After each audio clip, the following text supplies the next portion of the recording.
is a coal-fired, steam-powered locomotive, and we operate on a 2-foot wide narrow-gauge track.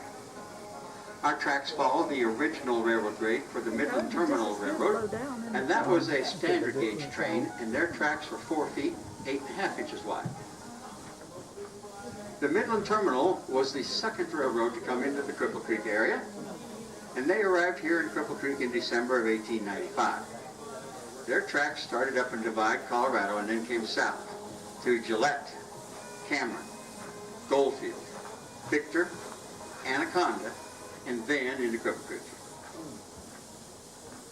In the heyday of mining, Cripple Creek was much, much larger than Colorado Springs. The folks who lived in Colorado Springs that wanted to make a large and special purchase could board a Midland Terminal train in the Springs and ride it up here to Cripple Creek, depart that train, and simply walk right downtown and buy whatever they had wanted. You could actually go downtown and buy an upright grand piano right from the showroom floor. If you look up to the right of the engine down in front of the water tower, there is a black and green rail car parked there. That is an original Midland Terminal passenger car, and it has been refurbished to serve as the Cripple Creek Welcome Center. Our gift shop and depot was built in 1895 by the Midland Terminal Railroad. When the building was new, that was the railroad's Anaconda Depot. In 1912, they took that building and they moved it to a place that they called Bull Hill. Bull Hill sits at the top of Victor Pass, and at 10,200 feet, that was the highest operating depot for the railroad.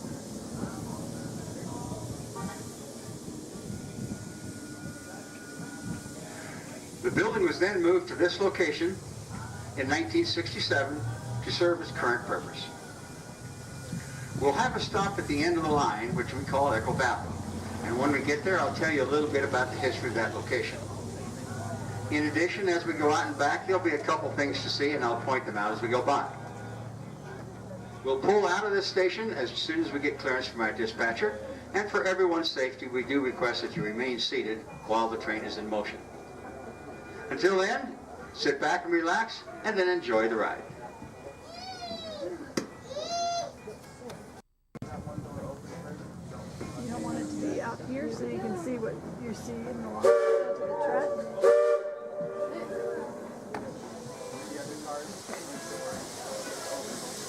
It doesn't go this way, does it?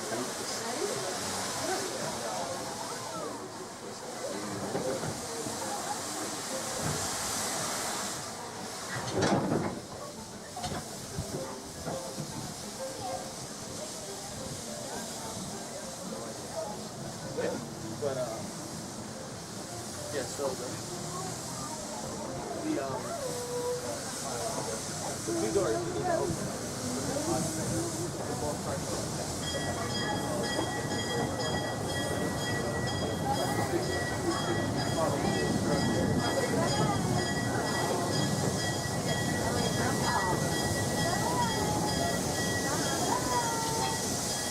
Hi guys, have fun.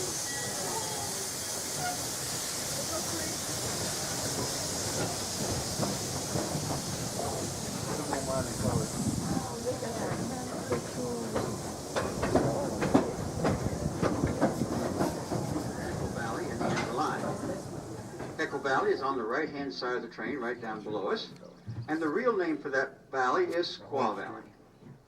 But many mines of the era had steam whistles like ours, and when they blew their whistles, it would echo through the valley, and I'll give you a demonstration of what it might have sounded like.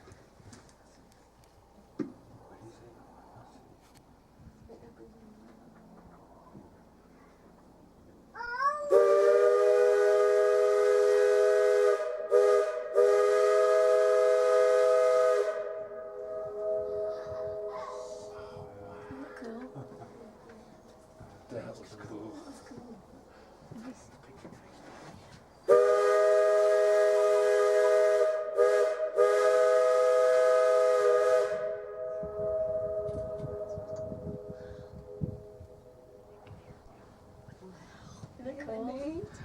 They say that whistle can be heard as far away as 10 miles. Wow.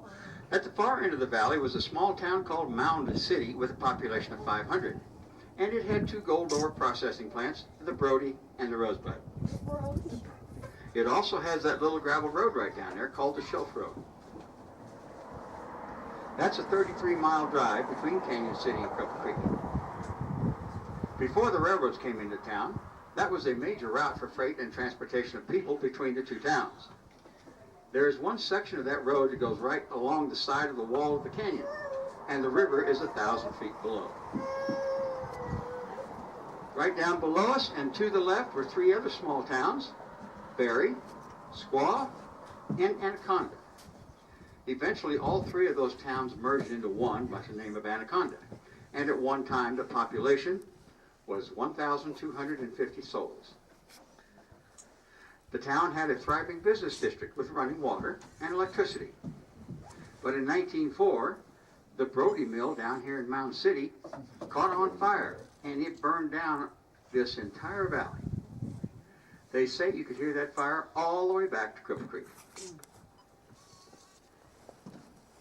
Off the right front corner of the engine, but way up there on the side of the hill, is an old mine building.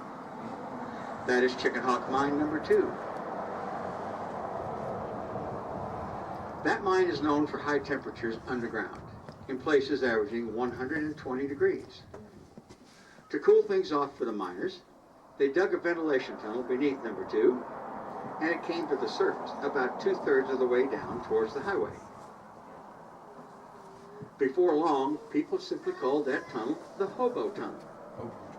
The hobos back in Cripple Creek would jump on all the trains coming out this way in the evening and then spend all night in that tunnel because the temperature there averages just 80 degrees all year long. Just off the right side of the engine is a single head frame standing over there, and that head frame used to be on the Granite Claim. The Granite Claim is actually further up the valley from the Chicken Hawk. That head frame is another one of the restoration and rehabilitation projects of the mine. Straight out from the train is a large pile of waste rock over there, and that is the El Paso Mine. That mine produced $13 million in gold, and is 1,500 feet deep with 33 miles of tunnels. Wow. It operated until 1972, when there was a fire in the wheel hoist house, and the mine never reopened. Directly down below us is Colorado State Highway 67, and it's built on the original railroad grade for the Florence and Cripple Creek Railroad. That was a 3-foot wide narrow gauge train. Their tracks started in Florence, Colorado, and then they came north through Phantom Canyon, downtown Victor, Anaconda, and then into Cripple Creek.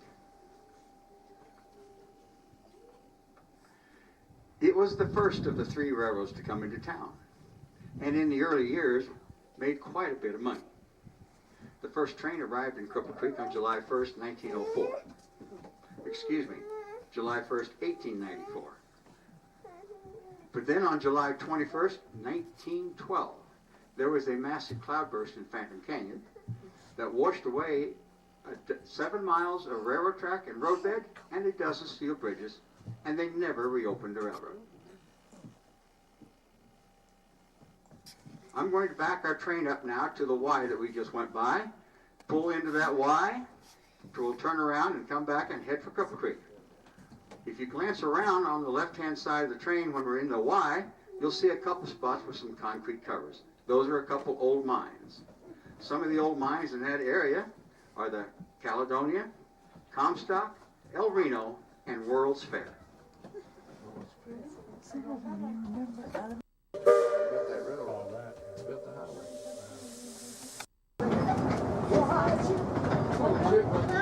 Y'all were looking that way, you go on the right hand side of the town. Across the path.